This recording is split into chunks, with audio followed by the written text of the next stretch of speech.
In the last 2 hours, a woman was taken to the departmental hospital where apparently she entered without vital signs. According to information obtained, the woman apparently was the one who attempted against her own life. But so far, authorities have not pronounced on the case, who are investigating everything relevant to determine the real causes of this unfortunate event for a family in the department.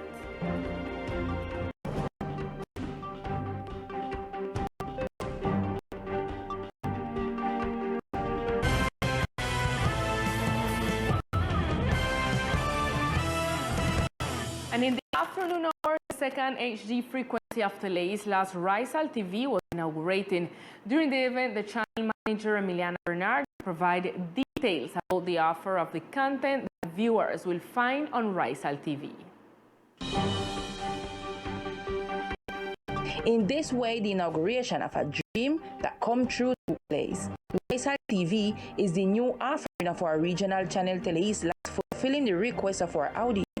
A commitment to highlight the Rizality of the people through complete programming in Creole. With great satisfaction, Emiliana Bernard, General Manager of the regional channel Teleislas, spoke about the inauguration of the Rizal TV. I'm happy to deliver to the community this new service of content of Teleislas, our Rizal TV.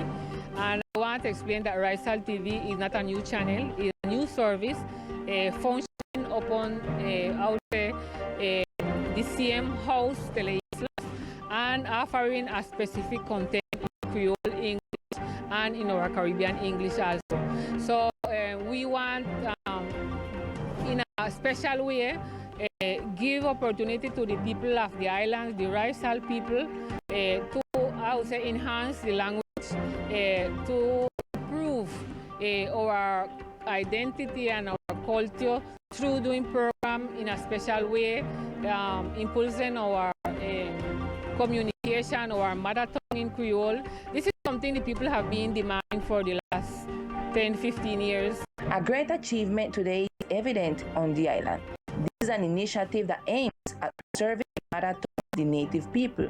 A grid of local educational programs, gastronomy, environmental protection, risk management, news, beauty, and health, among others. We belong to the CBU, the Caribbean Broadcasting Union, since 2018, and we have the chance. You have seen Let's Go Tobago program. You have seen a lot of programs.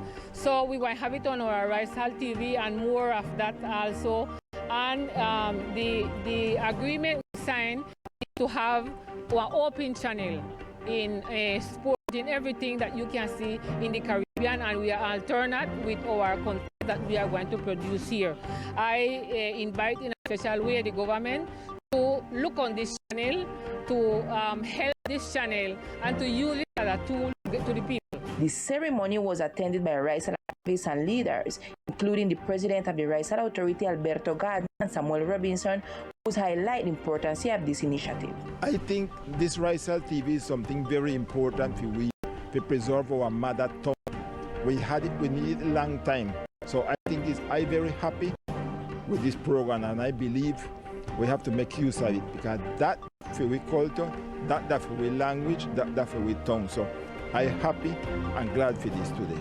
This is a vital importance because one is because it's the right of the expression for, it's the right for us to have our institutional expression. Two, it is the perpetuation or passing on the legacy or our heritage on to the subsequent generation. This is very important because we need a space where we can express ourselves, where we can inform our people in our language, in our English and our Creole, but also it's vitally important because it's about our Rizality. This is the first time in history we are going to have a TV that's focused on our Rizality. The inauguration of Rizal TV service and programming that the community will be able to watch through the free television signal TDT channel 108, Rizal TV Living Our Culture, took place with complete success. The former governor of the department and former candidate in the last regional elections of 2019, Alvaro Archibald, joins the team of splitting of the president-elect Gustavo Petro. Archibald joins the team of professionals who apparently will be in charge of the projects and works left by the UK government in the entity of the National Unit for Disaster Risk Management. And the Congresswoman Elizabeth J. referred to the satisfactory development of the Summit of Congressmen for Equality in which she participated in recent days. The Summit of Elected Congresswomen for Equality ended in the city of Bogota, where the newly elected senators and representatives to the House drew up an agenda to guarantee women's rights in the 2022-2026 legislative period. Representing the archipelago was House Representative Elizabeth J. Pang, who expressed the importance of meetings for the welfare of all Colombian women.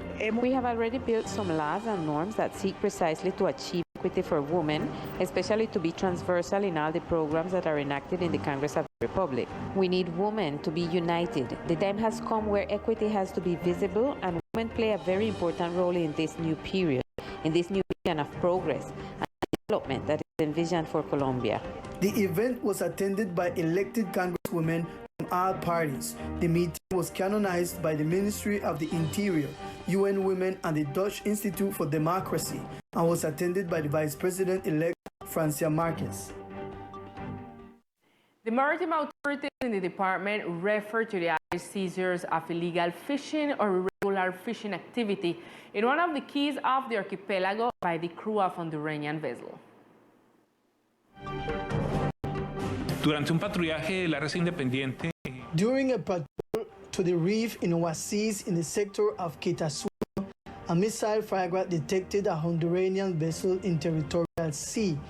In this situation, it was detected as irregular because the vessel did not have a fishing permit and did not have a Colombian inspection or permission to set sail or authorization from the Secretariat for this activity. So because of this irregular activity, the independent ARC brought the vessel to San Andres and placed it at the disposal of the competent authorities. And here there are several procedures. One of them, criminal, in which a judge ruled that the capture was not because there was still no fishing. There is also an administrative issue, which is the Secretariat of Agriculture and Fisheries, which as the authority of the island in that sense also determined.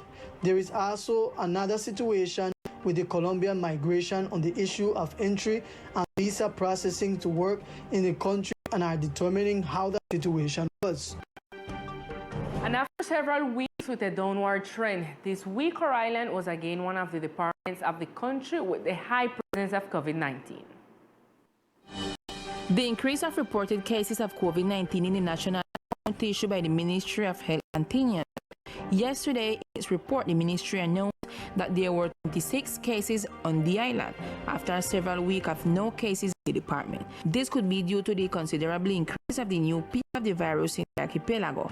No, according to information from the latest report the Departmental Health Secretariat published on the official website, it is not clear which are the active cases. However, they highlight that the occupation of the intensive care unit for COVID-19 is at 0%. The number of people dead to this is 155, and the most affected neighborhoods are San Luis, Guinea Hen, Seribe, Barrio Obrero, Schoolhouse, Back Road, and Morris Landing. The lethality of the virus is at 1.52%.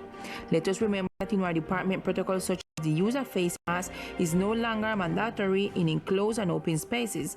Active campaigns for vaccination against COVID-19 continues in the department, hospital, and in the neighborhoods of the island. And the Ministry of Health calls for taking COVID tests in the territories due to the increase of cases. Since the beginning of May, the country has presented an increase in the number of confirmed cases of COVID, declaring a fifth peak despite not being as lethal and deadly as the previous ones. This is why the Director of Epidemiology and Demography of the Ministry of Health and Social Protection, Claudia Cuellar, referred to the importance of screening to avoid underreporting. From the epidemiological surveillance part, we ask all territorial entities to be in common coordination with the IPSs and EPSs with everything that has to do with epidemiological surveillance, mainly the identification of any conglomerate of the disease. Also, mainly in confined places, we must have a special immediate notification education in order to identify and make the epidemiological fence and at least prevent for specific peaks to be generated and that they do not leave those ranges which we are observing. The epidemiology director also gave a report on the availability of beds in intensive care units, which is at 43% of 10,313 beds currently available, and said that about 200 beds are occupied by patients with COVID-19. At this time, we continue with Millicent O'Neill and the news of the municipality of Old Providence, Santa Catalina.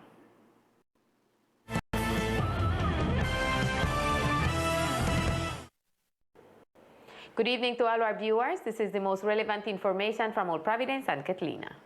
Next week, the Municipal Secretariat of Agriculture and Fisheries will initiate a process to issue identification cards to farmers of the municipality. This will help them access the benefits projected and processes advanced by that portfolio. This Monday begins the pre-registration process for farmers who want to be provided with an ID card. The Secretariat of Agriculture and Fisheries is seeking for farmers to have an identification element, just as fishermen, enables them to benefit from the programs that the administration is carrying out. What we are really looking for with this process is to classify the different farmers according to the activities they develop. In this way, we can determine what other projects, in addition to those we are already promoting, we can develop as pilots or investments to ensure not only the reactivation of the sector, but also its strengthening, not only focused on associations, but also on independent producers. This classification will focus the investment towards the needs that each area has, and like this improve the productivity system. In Providence, we have small producers, we have large producers, we have livestock producers, for example, those that are dedicated to the breeding of small species. We have rural women who have their vegetable gardens, who are also recognized as farmers. We have women who also develop agricultural activities in farms, and we also have people who develop productive yards. Finally, interested farmers may approach the office of the Secretariat, which is now located in Bailey, to fill out the inscription form. It's like a basic form to more or less identify the target population, and based on the results of this pre-registration, we will know which population we are going to target in the license issuing process. And in other news, Bean Lagoon National Natural Park won the Blue Park Award from the Marine Conservation Institute in the United States for the proper management of this protected area. The Institute for Marine Conservation in Washington awarded the Bean Lagoon National Natural Park with the Blue Park Award. The Institute considers that the Bean Lagoon effectively protects the marine area that harbors an extraordinary wealth of species. We award worldwide prizes to parks that are adequately managed. They have a series of criteria and topics, for example, diversity of ecosystems in the park, that the park has a management plan, that they are implementing actions of participation with the community, environmental education, monitoring of these ecosystems. The award was presented at the last meeting on oceans held by the United Nations in Lisboa. You managed to enter a network of Blue Park Awards, and this gives us importance at the international level, which allows easier access to resources. They also do the promotion and help us to be better known internationally. Surely there will also be benefits for ecotourism, and more people will want to visit the park. Finally, the Institute also made some recommendations. They urge us first to strengthen community participation, and second, to get the government to strengthen us in terms of resources, and above all, to recover the park's infrastructure equipment that we lost during the hurricane, which has limited us a bit in terms of the management actions we carry out. With this, the park enters into the worldwide Blue Parks network. And this is all we have tonight for the sector of Providence and Catalina. Continue in San Andres, Lisa, with more Teleislas news. Good night.